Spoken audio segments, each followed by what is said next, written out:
الحمد لله نحمده ونستعينه ونستغفره ونؤمن به ونتوكل عليه ونعوذ بالله من شرور أنفسنا ومن سيئات أعمالنا من يهده الله فلا مضل له ومن يضلله فلا هادي له وأشهد أن لا إله إلا الله وحده لا شريك له واشهد ان محمدا عبده ورسوله اما بعد يا ايها الناس اتقوا ربكم الذي خلقكم من نفس واحده وخلق منها زوجها وبث منهما رجالا كثيرا ونساء فاتقوا الله الذي تساءلون به والارحام ان الله كان عليكم رقيبا يا أيها الذين آمنوا اتقوا الله حق تقاته ولا تموتن إلا وأنتم مسلمون يا أيها الذين آمنوا اتقوا الله وقولوا قولا سديدا يصلح لكم أعمالكم ويغفر لكم ذنوبكم ومن يطع الله ورسوله فقد فاز فوزا عظيما اللهم صل على محمد وعلى آل محمد كما صليت على إبراهيم وعلى آل إبراهيم إنك حميد مجيد اللهم بارك على محمد وعلى آل محمد كما باركت على إبراهيم وعلى آل إبراهيم إنك حميد مجيد. அன்பிற்குரிய அல்லாஹ்வுடைய நல்லடியார்களே, அல்லாஹ் சுப்ஹானஹு வ தஆலா நம் மீது விதியாக்கப்பட்ட இந்த ஜுமாவிலே ஒன்று கூடுகிற பாக்கியத்தை அல்லாஹ் நமக்கு தந்திருக்கிறார். அல்ஹம்துலில்லாஹ். அன்பிற்குரிய அல்லாஹ்வுடைய நல்லடியார்களே, அல்லாஹ் சுப்ஹானஹு வ தஆலா அல் குர்ஆனில் சொல்லும்போது ஃபலனுஹியன்னஹும் ஹயாத்தன் தய்யிபா, அவர்களுக்கு நாம் ஒரு மனமிக்க வாழ்க்கையை வழங்குவோம் என்று அல்லாஹ் சொல்கின்றார். அவருடைய வாழ்க்கை என்பது ஏனைய மனிதர்களை மாதிரியான வாழ்க்கை அல்ல, ஒரு மனமிக்க வாழ்க்கை. அதை சில மனிதர்களுக்கு அல்லாஹ் வழங்குவதாக என்ன செய்றான், அல்லாஹ் சுப்ஹானஹு வ தஆலா சொல்லி காட்டுகிறார். அந்த மனமிக்க வாழ்க்கை அவர்கள் வாழக்கூடிய காலகட்டத்தில் மட்டுமல்ல, அவர்கள் மரணித்தாலும் அவர்களுடைய வாழ்க்கை அதன் பிறகும் பின்னால் உள்ளவர்களுக்கு பாடமாக படிப்பினையாக அல்லாஹ் ஆக்கி அந்த மனத்தை என்ன செய்வான், கூட்டிக் கொண்டே அல்லாஹ் போவான். அதான் அரபுல சொல்லுவாங்க, ஹலகுவ மாத்து, அவர்கள் அழிந்து விட்டார்கள், அவர்கள் மரணித்தும் விட்டார்கள்.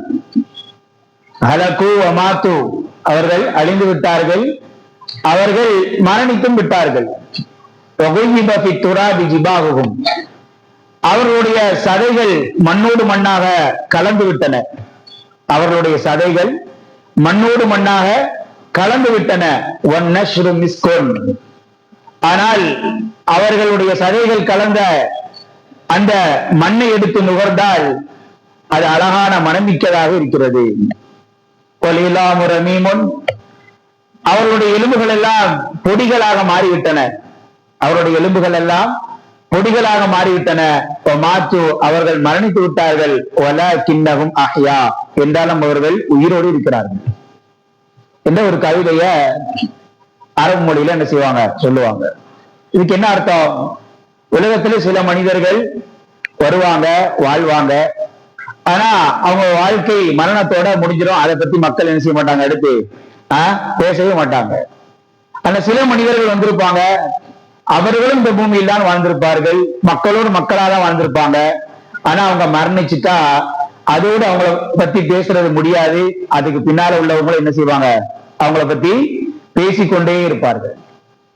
அவருடைய அமல்களை நினைவு கூர்ந்து தன்னுடைய வாழ்க்கையை அவர்கள் என்ன செய்வாங்க, புதுப்பித்துக் கொண்டே இருப்பார்கள்.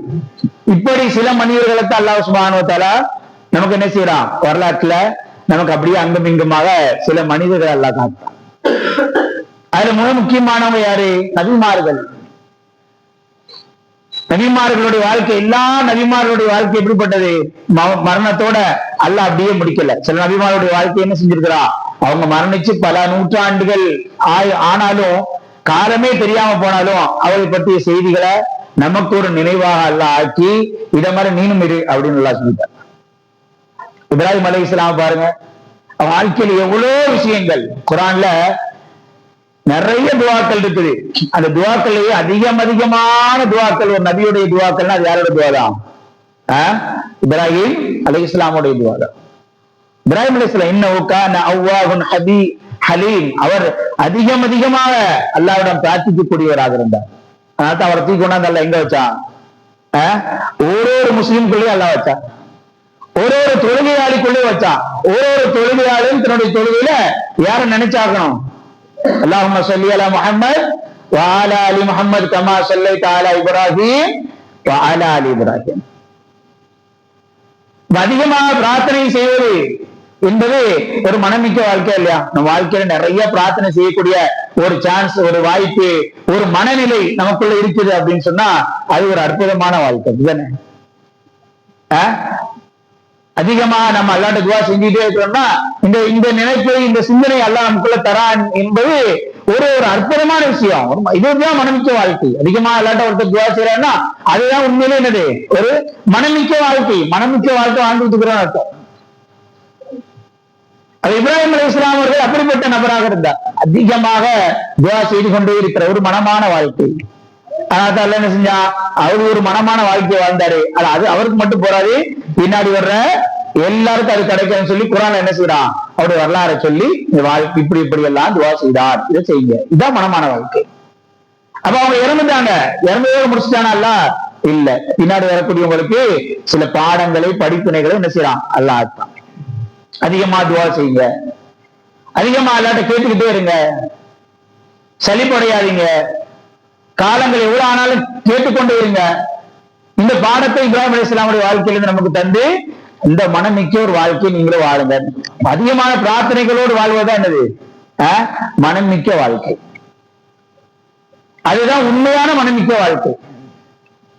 அதுதான் இன்மைக்கும் மறுமைக்கும் பிரயோஜனமான வாழ்க்கை. அப்படி நாம வாழ்றோமா? இதை மனமா பாக்குறோமா? இது என்ன செய்யல? நமக்கு நம்முடைய உள்ளங்களுக்கு ஒரு மனமாவே தெரியல. அதிகமா துஆ செய்யறதெல்லாம் நம்ம உள்ளங்களுக்கு என்ன செய்யல? மனமா தெரியல, ஒரு சந்தோஷத்தை தரவில்லை. அதிகமா துஆ செய்யறேன், சந்தோஷமா நான் இருக்கிறேன் அப்படிங்கிற மனநிலை இருக்குதா நமக்கு? அது ஒரு மனநிலை இல்லை. அன்பான சகோதரர்களே, உண்மையான மனமிக்க வாழ்க்கை என்றால் என்ன நம்ம விளங்கணும். அதிகமான துஆக்களோடு நாம் வாழ்வோம், மறுமை சிந்தனையோடு வாழ்வது, மறுமை சிந்தனையோடு வாழ்வது. அல்லாஹ் சுப்ஹானஹு வ தஆலா யஹ்யா அலைஹிஸ்ஸலாம் பத்தி குர்ஆன்ல சொல்றார். யா யஹ்யா ஹுதில் கிதாப பிகுவா. யஹ்யா, நீங்க என்ன செய்யுங்க? உங்களுக்கு அல்லாஹ் மூசா அவர்கள் மூலமாக கொடுத்த தௌராத்தை நீங்கள் வலுவாக பற்றி படிங்க, அதுல சொல்லப்பட்ட மாதிரி வாழுங்க. வஆதைனாஹுல் ஹுக்ம ஸபிய்யா, சின்ன வயசுலேயே அவருக்கு ஞானத்தை நாம் வழங்கினோம் என்று அல்லாஹ் சொல்றான். சின்ன வயசுலேயே அவருக்கு ஞானத்தை வழங்கினோம். ஞானத்தை வழங்கினோம்னா நம்ம என்ன வழங்குவோம்? பொதுவாக ஞானத்தை வழங்குறதுனா என்ன செய்வோம்? ஒரு படிச்சத எளிமையா புரியுறது, ஒரு படிச்சத ஒரு இடத்துல என்ன செய்யறது? சரியா அப்ளை பண்றது, இதுதான் நம்ம ஞானம் நினைப்போம், அப்படிதான். ஆனா அறிஞர்கள் சொல்றாங்க, யஹ்யா அலைஹிஸ்ஸலாமுக்கு அல்லாஹ் ஹிக்மத்தை, அந்த ஞானத்தை கொடுத்தான் என்றால் என்ன? சின்ன வயசுலேயே மறுமை பற்றிய ஆழமான சிந்தனை. சின்ன வயசுலேயே மறுமையை பற்றிய ஆழமான சிந்தனை. யஹ்யா அலைஹிஸ்ஸலாம் அவங்கள சின்ன வயசுல விளையாட கூப்பிட்டா என்ன சொன்னாங்க? மா குலிக்னா லில்லாஹ், நாங்கள் விளையாடுவதற்காக படைக்கப்படவில்லை என்று சொல்வார்கள். யஹ்யா அலைஹிஸ்ஸலாம் அவங்கள விளையாட வாங்கன்னு கூப்பிட்டா என்ன சொல்லுவாங்களா? மா குலிக்னா லில்லாஹ், நாங்கள் விளையாடுவதற்காக படைக்கப்படவில்லை என்று என்ன செய்வாங்க? சொல்லுவார்கள். யஹ்யா அலைஹிஸ்ஸலாம் அவர்கள் செய்தியை பார்க்க சின்ன வயசுல என்னது? மறுமை பத்தின சிந்தனை, நேரங்களை அதற்காக கொடுக்கிற சிந்தனை, மறுமை வாழ்க்கைக்காக நம்முடைய நேரங்களை கொடுக்கிற சிந்தனை. இதுதான் உண்மையிலே என்னது? மனமிக்க ஒரு வாழ்க்கை. ஒரு நாளைக்கு எவ்வளவு நேரம் மறுமைக்குன்னு கொடுக்கிறோம்? ஒரு நாளைக்கு எவ்வளவு நேரம் மறுமைக்குன்னு கொடுக்கிறோம்? காலையில, சாயங்காலமோ, மத்தியானமோ, இரவோ, மறுமைக்குன்னு நாம கொடுக்கிற நேரங்கள் எவ்வளவு? யோசிச்சு பாருங்க. மறுமைக்குன்னு நாம கொடுக்கிற நேரங்கள் எவ்வளவு? அந்த பங்கு எவ்வளவு? ரொம்ப ரொம்ப குறைவு, ரொம்ப ரொம்ப குறைவு. என்ன அர்த்தம்? மறுமை சிந்தனை, மறுமைக்கு வாழ்வது, மறுமையை பற்றி படிப்பது, சொர்க்கத்தை படிப்பது, நரகத்தை படிப்பது, அதை புரிவது, அதற்காக நம்முடைய நேரங்களை செலவழிப்பது என்பதெல்லாம் நமக்கு எப்படி தெரியல? அது ஒரு மனமிக்க விஷயமாவே தெரியல. அப்ப இதுதான் நல்ல மனமிக்க வாழ்க்கைங்கிறான். வார்த்தையினாவில் ஹக்ம சபியா, சின்ன வயசுலயே மறுமையை பற்றிய சிந்தனையோடு என்ன செய்வது? இருந்து வாழ்வது. ஒருத்தருக்கு சின்ன வயசுல மறுமை சிந்தனை கிடைச்சிச்சா என்ன செய்வாரு? ஒருத்தருக்கு 60 வயசுல தான் கிடைக்குது. ஒருத்தருக்கு மறுமை பற்றிய ஒரு சரியான சிந்தனை 60 வயசுல தான் கிடைக்கிறா. இன்னும் 5 வருஷம் 10 வருஷத்துல அவர் மாத்தா போயிடுவார். நம்ம மறுமைக்கு அவர் எவ்வளவு நல்லா வளர்த்திருப்பாரு? 5 வருஷம் 10 வருஷம் தான் வளர்த்திருப்பார். ஒருத்தருக்கு 50 வயசுல கிடைச்சிருக்கு அப்படின்னா ஒரு 10 வருஷம் 15 வருஷம் மறுமைக்காண்டி அவர் வளர்க்க முடியும் அதிகமா. ஒருத்தருக்கு சின்ன வயசு 5 வயசுல 6 வயசுல 7 வயசுல மறுமை பற்றிய சரியான சிந்தனை, 10 வயசுக்குள்ள மறுமை பற்றிய ஒரு சரியான சிந்தனை கிடைச்சிருச்சுன்னா அவர் எத்தனை வருஷம் வளர்த்திருப்பாரு? 50 வருஷம் 60 வருஷம் மறுமைக்காண்டி வளர்ப்பார். அப்ப அன்பான சகோதரர்களே, இதை நாம் கவனிக்கிறோம். நமக்கு அல்லாஹ் சுப்ஹானஹு பிள்ளைகளை தந்திருக்கிறார். இப்ப நம்ம பிள்ளைகள் மறுமை சிந்தனை உள்ளவர்களாக இருக்கிறார்களா? அது அவங்க வாழ்க்கையில நிகழ்த்து கொண்டு மற்றது எல்லாத்தையும் விட இந்த மறுமை சிந்தனை அவங்க வாழ்க்கையில நிகழ்த்து கொண்டு வருகிறதா என்ற கவனம் நம்ம எல்லாருக்கும் முக்கியம். ஏன்னா அதுதான் நமக்கு மனம். உண்மையான மனம் என்பது மறுமை சிந்தனையோடு வாழ்வது. அதான் ஈசா அலைஹிஸ்ஸலாம் அவங்களுக்கு அந்த மனத்தை அவர் பெற்றார். அது அல்லாஹ் குர்ஆன்ல சொல்லி இதை மாதிரி நீங்களும் வாழுங்க. அதுதான் மனம், அதான் மனமிக்க வாழ்க்கை. வலனுஹ்யியன்னஹும் ஹயாத்தன் தய்யிபா, மனமிக்க வாழ்க்கை நாம் வழங்கணும். என்ன? மறுமை சிந்தனை பற்றிய உயர்ந்த எண்ணத்தோடு வாழ்வது. وَمِنْهُمْ مَنْ قَضَى نَحْبَهُ وَمِنْهُمْ مَنْ يَنْتَظِرُ وَمَا بَدَّلُوا تَبْدِيلًا. நபித்தோழர்களில் சிலர் உண்டு, மறுமைக்காக வாழ்ந்து தன்னை அர்ப்பணித்தவர்கள் உண்டு. இன்னும் சிலர் இருக்கிறார்கள், அவர்கள் அந்த மறுமைக்காக தன்னை அர்ப்பணிக்க வேண்டும் என்று எதிர்பார்த்து கொண்டிருக்கிறார்கள். وَمَا بَدَّلُوا تَبْدِيلًا. அது அவங்க கொஞ்சம் கூட பின்வாங்கலன்னு அல்லாஹ் சொல்றாங்க. அவங்க அதுல கொஞ்சம் கூட பின்வாங்கவில்லை. அப்ப ஆழமான மறுமை சிந்தனை இது ரொம்ப முக்கியம். இதுதான் மனமிக்க வாழ்க்கை. இது இப்படி இந்த சிந்தனை நமக்குள்ள வந்துருச்சா அப்படின்னா நம்ம அல்ஹம்துலில்லாஹ் ஒரு மனமான வாழ்க்கையில் இருக்கோம். இல்ல இன்னும் வரல, எனக்கு 30 வயசு ஆயிடுச்சு, 40 வயசு ஆயிடுச்சு, ஆனால் மறுமைக்காக நான் எதுக்குமே என்னுடைய ஆர்வங்கள் அதுல ரொம்ப குறைவு அப்படின்னா நாம் அதை பத்தி யோசிக்க வேண்டும். நாம் அதை பத்தி யோசிக்க வேண்டும். எனவே நமக்கு முன்னாடி வாழ்ந்தவர்களை எல்லாம் நமக்கு நினைவு கூறுகிறான் என்று சொன்னால் சும்மா நினைவு கூறல, அதே மாதிரி நாமளும் என்ன செய்யணும், அந்த வாழ்க்கை நமக்கு கிடைக்கணுங்கிறத அல்லாஹ் அப்படி சொல்றாங்க. எனவே மறுமை சிந்தனை அதோடு வாழ்வதுதான் என்னது? மனமிக்க ஒரு வாழ்க்கை. அல்லாஹ் சுப்ஹானஹு வ தஆலா நிறைய செய்திகளை நமக்கு என்ன செய்யறான்? சொல்லித்தரான். ரசூலுல்லாஹ் காலத்துல நிறைய நபி தோழர்களை பார்க்கிறோம். அவங்க எல்லாம் எப்படி கண்டுகொள்ளப்படாதவர்கள், மக்களால ஒரு பெருசா பார்க்கப்படாதவங்க, மக்களால பெருசா பார்க்கப்பட. என்ன சொன்னா கதவு திறந்தா இவர் அணிக்கிறாரு அப்படின்னு கதவை பிடிக்குவாங்க. அந்த அளவுக்கு நம்ம சிலவரை பார்த்து என்ன செய்வோம், இவன் அணிக்கிறான் அப்படின்னு கதவை பிடிக்குமா இல்லையா? அந்த அளவுக்கு அந்த காலத்துல சில நபித்தோழர்கள் வாழ்ந்தாங்க. ரொம்ப ரொம்ப ரொம்ப ரொம்ப ஏழ்மையான, ரொம்ப ரொம்ப மக்களால் மதிக்கப்படாதவர்கள். ஆனா மார்க்க விஷயத்துல ரொம்ப தெளிவானவங்க, மார்க்க பற்றில ரொம்ப தெளிவானவங்க. சொன்னாங்க மக்கள்ல சில பேர் இருக்கிறாங்க, நபித்தோழர்கள்ல சில பேர் இருக்கிறார்கள், அவர்கள் அல்லாஹ்வின் மீது சத்தியமிட்டு ஒன்றை சொன்னார்கள் என்றால் அல்லாஹ் அவருக்கு அதை நடத்தி கொடுப்பானாங்க. பரா இப்னு மாலிக், அதில் ஒருவர் தான் பரா இப்னு மாலிக், அனஸ் இப்னு மாலிக் ரலியல்லாஹு சகோதரர் பரா இப்னு மாலிக். அதுல ஒரு ஆளு, அவர் துவா செஞ்சா அல்லாஹ் உடனே அக்செப்ட் பண்ணுவான். ஆனா பல யுத்தங்கள்ல பரா இப்னு மாலிக் கூப்பிட்டு அபூ மூஸா அல்-அஷ்அரி ரலியல்லாஹு என்ன செய்வாங்க? துவா செய்யுங்க, இந்த யுத்தம் வெற்றி பெற வேண்டும், துவா செய்வாங்க. அதே போன்று யுத்தம் என்ன செய்யும்? வெற்றி பெறும். ஆனா மக்கள் பார்வையில் அவங்க யாரு? மக்கள் பார்வையில் யாரு? ஒண்ணும் இல்லாதவங்க, மக்கள் பார்வையில பெரிய மதிக்கப்படாதவங்க. ஆனா அல்லாஹ்வுடைய பார்வையில லவ் அக்ஸம அலல்லாஹி லா அபர, சத்தியம் மட்டும் ஒண்ணு சொன்னா நடக்கும். இதான் மனமிக்க வாழ்க்கை. துவா செஞ்சா ஏற்றுக்கொள்ளப்படுது. பாருங்க, துவா செஞ்சா ஏற்றுக்கொள்ளப்படுது. இதான் மனமிக்க வாழ்க்கை. நம்ம துவா செஞ்சா ஏற்றுக்கொள்ளப்படுகிறதா? யோசிச்சு பாருங்க. அப்ப என்ன அர்த்தம்? இப்ப வாழ்க்கையில் நிறைய பாவங்கள் என்ன செய்யுது? அதிகமாகுது. துவா ஏற்றுக்கொள்ளப்படலாம் மிக முக்கியமான காரணம் இதுதான். பாவங்கள் அதிகமாகுது. பாவங்கள் என்ன செய்யும்? துவாக்களை தடுக்கும். நம்ம அல்லாட்ட கேட்கிற துவாவை தடுக்கிறது எது? நம்முடைய பாவங்கள் தான் தடுக்கும். நம்முடைய பாவங்கள் தான் தடுக்கும். அப்ப துவாக்கள் அங்கீகரிக்கப்படாமல் போறதுக்கு என்ன காரணம்? பாவங்கள் தான் காரணம். அப்ப இந்த நபித்தோட பத்தி ரசூலுல்லாஹி சொல்லாம லவ் அக்ஸமா அலல்லாஹி லா அபர்ரஹு, அது சத்தியம் மட்டும் சொன்னா அது நடக்கும். அது எந்த துவா கேட்டாலும் என்ன செய்யும்? அது நடக்கும். அப்ப எவ்வளவு மனமிக்க வாழ்க்கை பாருங்க. துவா கேட்டாலே ஏற்றுக்கொள்ளப்படுதுன்னா அது மனமிக்க வாழ்க்கை தானே. அந்த நபித்துவக்கூடிய சம்பவத்தெல்லாம் என்ன செய்யலாம் நமக்கு அல்லாஹ் இன்னைக்கு நிறைவுபடுத்துறா. பாருங்க, இப்படி பாருங்க, இப்படி ஒருத்தர் இருந்தாரு, இப்படி அவர் துவா செஞ்சா ஏற்றுக்கொள்ளப்படும். மக்கள் பார்வையில ஒரு பெரிய ஆள் கிடையாது, ஆனா அல்லாஹ்வுடைய விஷயத்தில் தெளிவா இருக்கு. அப்ப அன்பான சகோதரர்களே, இதுதான் மனமிக்க வாழ்க்கை. துவாக்கள் அங்கீகரிக்கப்படுதா நம்ம கவனிக்கணும். நம்ம கேட்கிற துவாக்கள் அங்கீகரிக்கப்படுதா? அப்ப அங்கீகரிக்கப்படலைன்னா என்ன காரணம்? அதை நம்ம என்ன செய்யணும்? தேடக்கூடியவர்களாக மாறும். எத்தனை சம்பவங்கள் வரலாற்றுல பல சம்பவங்களை நாம பார்க்கலாம். துல் பிஜாதைன் அப்படின்னு ஒருத்தர் இருந்தார், அப்துல்லா இப்னு முஸனி அவர் பேர். அப்துல்லா இப்னு முஸனி, முஸைனா என்ற கோத்திரத்தை சார்ந்த ஒருவர். இவருக்கு போய் இஸ்லாம் போய் சேருது. நபி ஸல்லல்லாஹு அலைஹி வஸல்லம் அவங்க ஏகத்துவத்தை சொல்ற காலகட்டத்துல இவர் முஸைனா கோத்திரத்துல இருக்கிறாரு. அப்துல்லா இப்னு முஸனிங்கிறவரு இவருக்கு போய் என்ன செய்தி போய் சேருது. உடனே கிளம்பிடுறாரு. எங்க வர்றதுக்கு? மதீனா வர்றதுக்கு. கிளம்பின உடனே வாப்பா என்ன செய்யறாங்க? அப்துல்லா இப்னு முஸனிய பாக்குறாங்க. எங்க போற? நான் நபியை பார்க்க போறேன். வீட்டுல இருந்து ஒரு குண்டு கூட எடுத்துட்டு போக கூடாது, எல்லாத்தையும் வச்சுட்டு போ. ஒரு சட்டை எதுவும் எடுத்துட்டு போக கூடாது.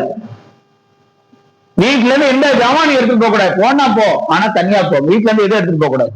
கடைசியில அவருடைய மானத்தை மறைப்பதற்கு சின்ன ஆடை மட்டும் அணிந்து கொண்டு ஆட்ட போறாரு. நபி ஸல்லல்லாஹு அலைஹி வஸல்லம் அவங்ககிட்ட போறாரு. ரசூல் ஸல்லல்லாஹு அலைஹி வஸல்லம் அந்த கோலத்துல அவரை பாக்குறாங்க. மேல ஒரு சின்ன சட்டை, கீழே மர்மஸ்தானத்தை மறைக்கிறதுக்கு ஒரு சின்ன ஆடை, அவ்வளவுதான். ஒண்ணுமே இல்லை அவர்கிட்ட, ஒண்ணுமே இல்லை. ரசூலுல்லாஹ் அவரை பார்த்தன துல் பிஜாதைன் அப்படின்னா இரண்டு ஆடை உடையவர் அப்படின்னாங்க. இரண்டு ஆடை உடைய. நிறைய பேருக்கு அப்துல்லா இப்னு முஸனி அப்படின்னா தெரியாதான். வரலாற்றுல அப்துல்லா இப்னு முஸனினா தெரியாதான். துல் பிஜாதைன்னா எல்லாருக்கும் தெரியும். துல் பிஜாதைன்னா எல்லாருக்கும் தெரியும். எப்படிப்பட்ட மனிதராக இருக்கிறார். அப்ப இஸ்லாத்தை அழகுபடுத்த வேண்டும் அப்படின்னு வந்துட்டாரு அவரு. அவரை பாக்குற கோல அசிங்கமான கோலமா தான் இருந்தாலும் அவரை நபி ஸல்லல்லாஹு அலைஹி வஸல்லம் என்ன செஞ்சாங்க? பாராட்டி சொன்னாங்க. ஏன்? மார்க்க உறுதி, மார்க்கம் தான் முக்கியம் அப்படின்னு வந்தாரு அவரு. வீடு தேவையில்லை, குடும்பம் தேவை, ஆப்பாவோட சொல்ல, அதுல அப்புறம் முதல்ல என்னதான் எனக்கு மார்க்கம் தான் என்னுடைய முதல் இடத்துல. இந்த மார்க்கம் தான் ஃபர்ஸ்ட், மார்க்கம் தான் முதல் இடத்துல. அந்த அளவுக்கு துல்பிஜாதை என்ன செஞ்சாரு? ஸ்ட்ராங்கா இருந்தாரு. நபி ஸல்லல்லாஹு அலைஹி வஸல்லம் அவங்க தபுக் யுத்தத்துல அவர் மரணிக்கிறாரு. ஒரு இடத்துல அப்படியே விளக்க பிடிச்சிட்டு நிக்கிறாங்க இரவு நேரத்துல. அப்ப அபூபக்கர் சித்திக் ரலியல்லாஹு உமர் ரலியல்லாஹு பாக்குறாங்க, யாரோ ஒருத்தர் விளக்கு பிடிச்சிட்டு இருக்கிற மாதிரி தெரியுது. பக்கத்துல போய் பாக்குறாங்க, யாரோ விளக்கு பிடிச்சிட்டு இருக்கிறா? நபி ஸல்லல்லாஹு அலைஹி வஸல்லம். என்னன்னு பார்த்தா பக்கத்துல யாரோட ஜனாசா? துல் பிஜாதைனுடைய ஜனாசா. நபி ஸல்லல்லாஹு அலைஹி வஸல்லம் என்ன செய்யறாங்க? கபர்ல இறங்குறாங்க. நபி ஸல்லல்லாஹு அலைஹி வஸல்லம் அவங்களே இறங்குறாங்க. நேர இறங்குறாங்க. உங்க சகோதரருடைய ஜனாதாவை தூக்கி கொடுங்கன்னு சொல்லி அபூபக்கர் அவங்கள்ட்டையும் உமர்ட்டையும் சொல்றாங்க. உமர் ரலியல்லாஹு அவங்களும் அபூபக்கர் அவங்களும் என்ன செய்யறாங்க? தூக்கி கொடுக்குறாங்க. நபி சிறந்தவர். இந்த உம்மத்திலே நபிக்கு பிறகு சிறந்தவர் யாரு? சிறந்தவர் யாரு? அபூபக்கர். அபூபக்கருக்கு பிறகு இந்த உம்மத்திலே சிறந்தவர் யாரு? உமர். சிறந்த மனிதர்களால் அவருடைய ஜனாசா செய்யப்படுது, தூக்கி கொண்டு போய் கபரில் வைக்கப்படுது. கபர்ல வச்சோன்னு நபி ஸல்லல்லாஹு அலைஹி வஸல்லம் துஆ செய்யணும். அல்லாஹும்ம அம்சைது, அல்லாஹும்ம அம்சைது ராதியன் அன்ஹு கர்லி அன்ஹு. யா அல்லாஹ், இவரை நான் பொருந்தி கொண்டேன், நீயும் பொருந்தி கொள்வாயா. எப்படி துஆ பாருங்க. இந்த துஆ நமக்கு கிடைக்குமா? சொல்லுங்க, இந்த துஆ கிடைக்குமா? கிடைக்காது. ஏன்? இதுக்கப்புறம் நபி வருவாங்களா? வரமாட்டாங்க. இந்த துஆ நமக்கு யாருக்குமே கிடைக்காது. ஆனா யாருக்கு கிடைச்சது? அந்த நபித்தோடு கிடைச்சது. அந்த நபித்தோடு நபி ஸல்லல்லாஹு அலைஹி வஸல்லம் அவர்கள் அழகான அற்புதமான துஆ செஞ்சாங்க. இதை பார்த்த உடனே அபூபக்கர் சொல்றாங்க, இந்த ஜனாசாவாக நான் இருக்கணும்னு ரொம்ப ஆசைப்பட்டேன். இந்த ஜனாசாவாக யார் இருக்கணும்னு நான் இருக்க வேண்டும் என்று ரொம்ப ரொம்ப நான் ஆசைப்பட்டேன் என்று அபூபக்கர் ரலியல்லாஹு சொல்லக்கூடிய செய்தியை நான் பார்ப்பேன். எனவே அன்பார்ந்த அல்லாஹ்வுடைய நடிகர்களே, பாருங்க, யோசிச்சு பாருங்க. மற்றதெல்லாம் அவங்க கவனிக்கல. மார்க்கம் முதல்ல, ஃபர்ஸ்ட் மார்க்கம் முக்கியம். மார்க்கம் முதல் இடத்துல எனக்கு மார்க்கம் தான். இந்த சிந்தனை உள்ளவர்களா நாம் இருக்கிறோமா? அதான் அழகான வாழ்க்கை. மனமிக்க வாழ்க்கைன்னா என்ன? எல்லாத்துலயும் மார்க்கத்தை முதல்ல முன்னாடி கொண்டு வந்து வைக்கிற ஒரு மனதை அல்லாஹ் நமக்கு தர வேண்டும். அதுதான் மனமிக்க வாழ்க்கை. அதுதான் மனமிக்க வாழ்க்கை. அது இல்லாம பெருசா வீடு கட்டி அது அல்ல. வீடு ஃபுல்லா பிராக்ரன்ஸ் அடிக்கிறது அல்ல. எப்ப பார்த்தாலும் சென்டிலே அலைகிறது அல்ல. அப்ப நம்ம யதார்த்த உண்மையிலேயான அல்லாஹ் ரசூல் ஸல்லல்லாஹு அலைஹி வஸல்லம் அவர்கள் அல்லாஹ் ரசூலுடைய பார்வையில, மார்க்கத்தின் பார்வையில, இஸ்லாத்தின் பார்வையில, குர்ஆன் பார்வையில, சுன்னாவுடைய பார்வையில எது உண்மையிலே அசலான மனமிக்க வாழ்க்கை, அதை நாம முதல்ல முடிவு பண்ணணும். அதான் முக்கியம் சகோதரர்கள். இப்படி கடந்து போறது அல்ல. எனவே இத மாதிரி நிறைய சம்பவங்களை என்ன செய்ய முடியும், நாம வரலாற்றுல பார்க்க முடியும். எனவே நாம முதல்ல நான் ஒரு கவிதை சொன்ன மாதிரிதான், அவர்கள் அழிந்து விட்டார்கள், அவர்கள் மரணித்து விட்டார்கள், அவருடைய சதைகளை என்னது மண் சாப்பிட்டு விட்டது, மண்ணோடு மண்ணாக அவருடைய சதைகள் கலந்து விட்டன. அந்த மண்ணை எடுத்து நுகர்ந்தால் அது மணமாக இருக்கிறது. அவருடைய எலும்புகள் ரமீன் பொடிகளாக ஆகிவிட்டன. அவர்கள் உண்மையிலே மரணித்து விட்டார்கள் தான். என்றாலும் வல்லாக்கின் அஹ்யா, அவர்கள் உயிரோடு வாழ்ந்து கொண்டிருக்கிறார். அவருடைய வாழ்க்கையை அல்ல உயிரோடு வாழ வச்சுட்டு இருக்கிறார். அவங்க இல்ல. ஆனா அவருடைய வாழ்க்கையில ஏதோ ஒரு பகுதிகளை அல்லாஹ் சுப்ஹானஹு வ தஆலா உயிரோடு வாழ வச்சு நமக்கு என்ன செய்யறான், பாடத்தை படிப்பினை தந்து கொண்டிருக்கிறான். எனவே அந்த வாழ்க்கையெல்லாம் என்ன செய்யணும், நாம படிக்க வேண்டும். அல்லாஹ் சுப்ஹானஹு வ தஆலா யதார்த்த மனமிக்க வாழ்க்கைக்கு சொந்தக்காரர்களாக உங்களை என்னை ஆக்கல் செய்வானாக. வாஹித் தஅவானா அல்ஹம்துலில்லாஹி ரப்பில் ஆலமீன்.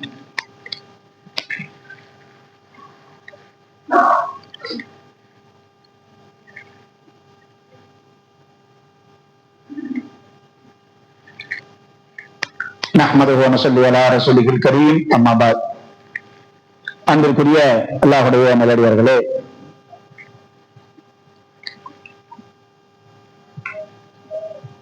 இமாம் அஹ்மத் இப்னு ஹம்பல் ரஹிமஹுல்லாஹ் அவர்கள் பள்ளிவாசலுக்கு வந்தார்கள் என்றால் ஜமாத் தொழுகைக்கு என்ன செய்வாங்க, சேர்ந்து மக்களோட தொழுவார்கள்.